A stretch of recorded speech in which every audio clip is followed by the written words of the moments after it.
The Lawless Frontier, Part 2.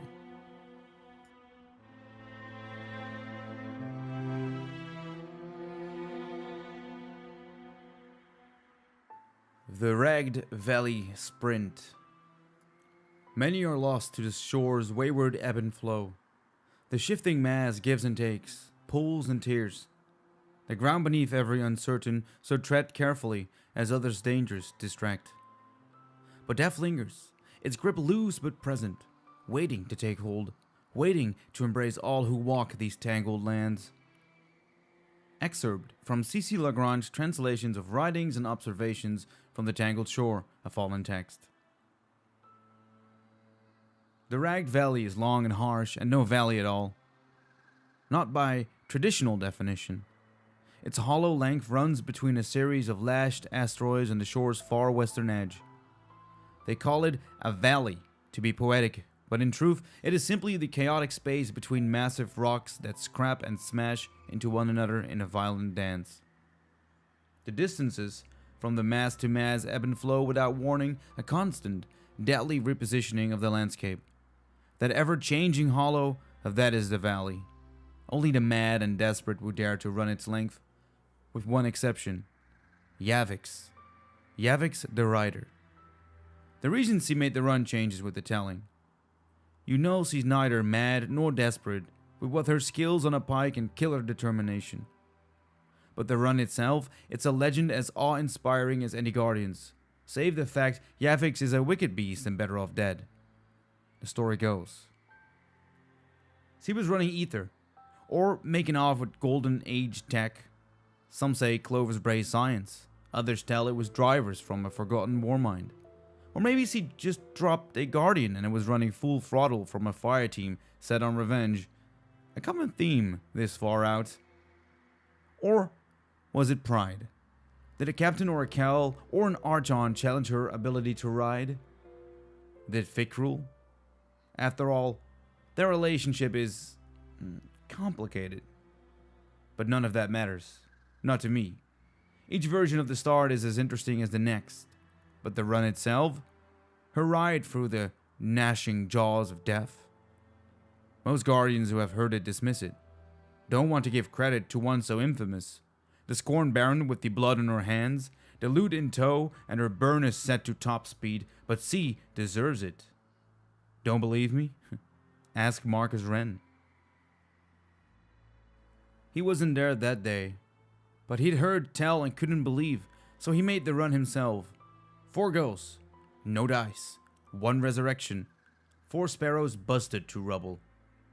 Marcus Wren, the Sparrow Racing League champion and hero to speed junkies and race hounds citywide, couldn't sprint that valley. Too random, he said. Too chaotic, can't read the rock 1 minute to the next, can't read the angles. But he tried again, and on the 5th go, he scraped through a narrow as the collision hit. He'd made it. The impossible was possible, though he refused to admit Yavix could have done the same. Not that it mattered. That Wren had come out alive proved it could be done, and if it could, why not Yavix? Not that Yavix ever cared for validation. Not yours. Not Wren's. Not any Guardians. Not any Fallens. Not anyone's. She took pride in recognition from her brothers and sister barons, and no others.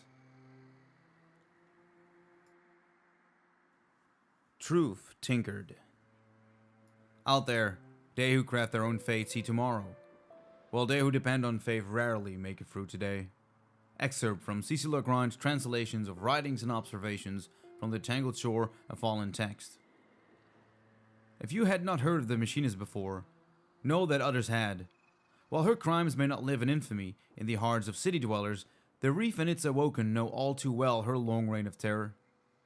Elicris the Bandit, they call her, Elicris the Scourge, the scorned machinist, tinker lord of a houseless crew. But should those names be new to your ears, there are others you trust who have felt the pain of her vile campaign. Ask Arok of the machinist's deeds. Ask him about the siege of Aaron, the hijacked ship, its stolen contents and its guardian protectors lost or captured at the hands of the Scorned. Speak to your vanguard of the Sawless descent. More guardians felled and an army stripped of its Kashi. The lowly drag who challenged tradition only to be cast aside. The lowly drag who found her own strength in a troubling bond with forsaken kin.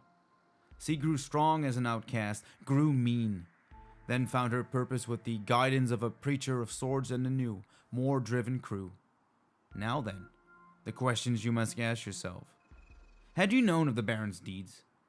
Had you heard tell of the machinist's crimes? Could you have changed the path tread from here to there? From yesterday to today? Better yet, your vanguard, your factions, your friends and allies. What all have they kept from you? If they spoke not of the scorned barons, if they issued no warning, is it because they simply did not see the full scale of the danger? Or are they too distracted by wars within wars and interests of their own to issue the guidance needed for you to see the shore for the threat it always has been? Perhaps given guidance that may well have saved countless lives. Or at least one life in particular.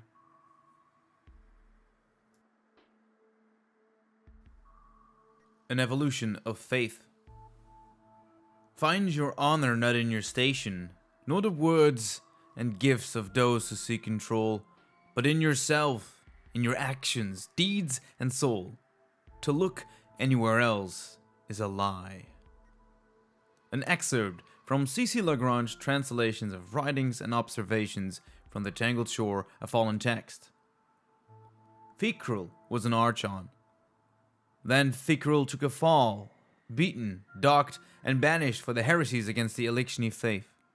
He should have died, alone and starved of precious ether.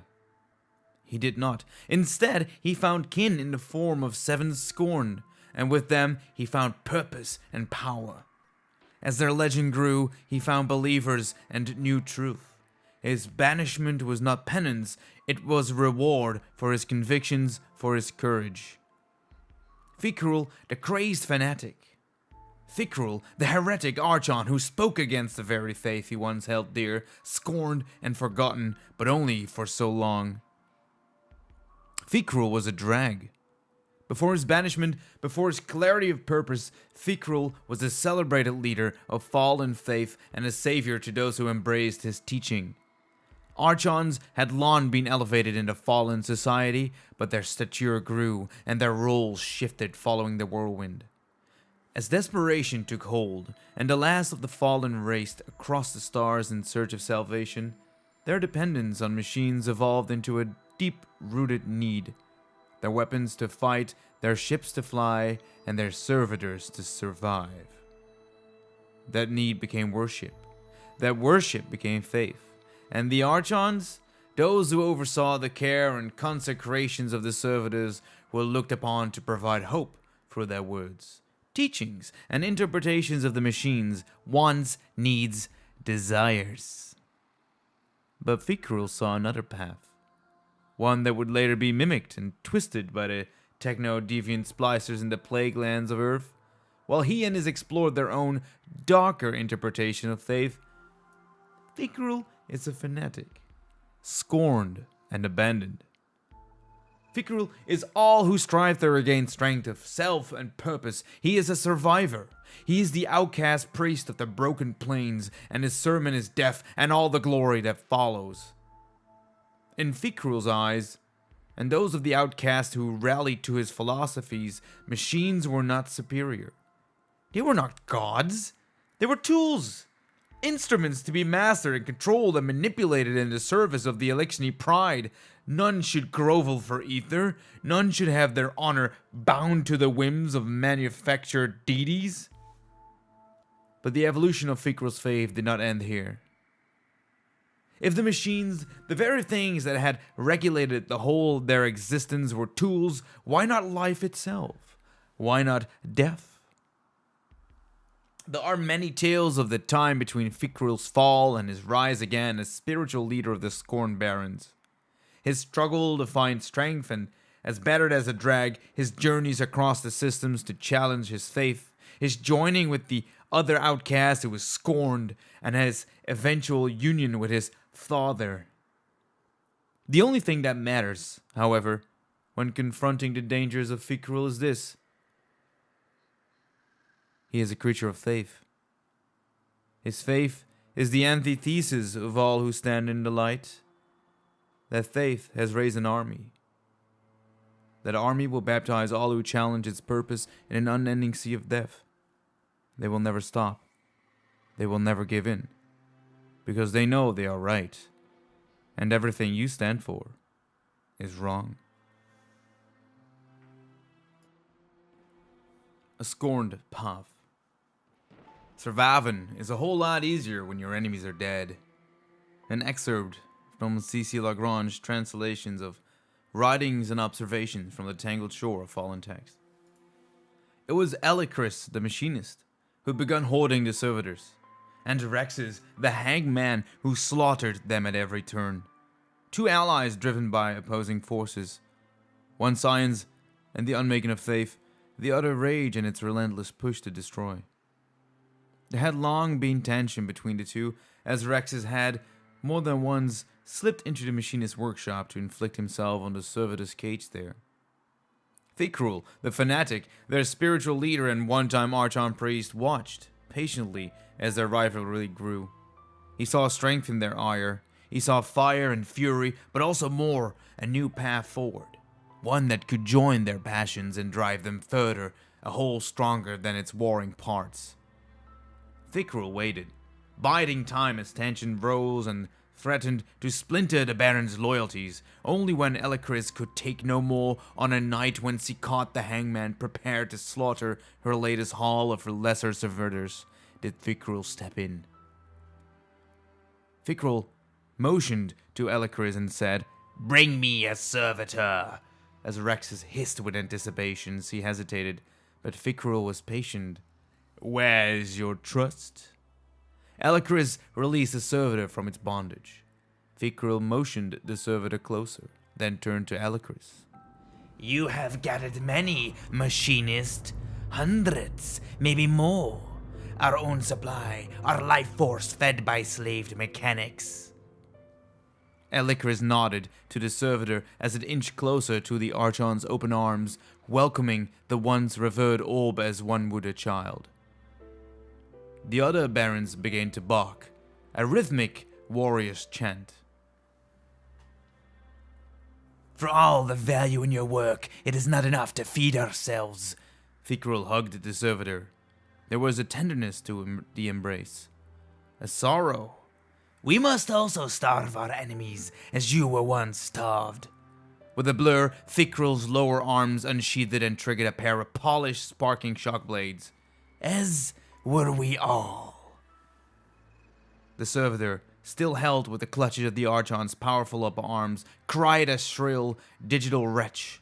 Pain mixed with confusion as the blades carved its outer shell and plunged deep into the core of its systems. Ether hissed and sprayed.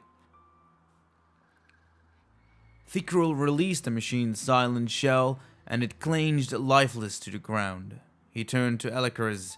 "Do you see?" Elicris smiled.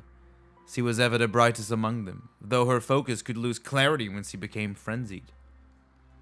The barons had long been trouble for the awoken and the fallen of the reef, but that trouble had been limited to hit-and-run tactics. What Fickrul had just presented was a new way. Fickrul stepped to Rexes. "Do you see?" The brute barked in response. "Kill them all!" Fickrul laughed. "Not all, hangman. Just the ones we do not need." The barons cheered as Fickrul continued. "Every servitor, any servitor, bound to a house is now a target until none remain but those upon whom we feed."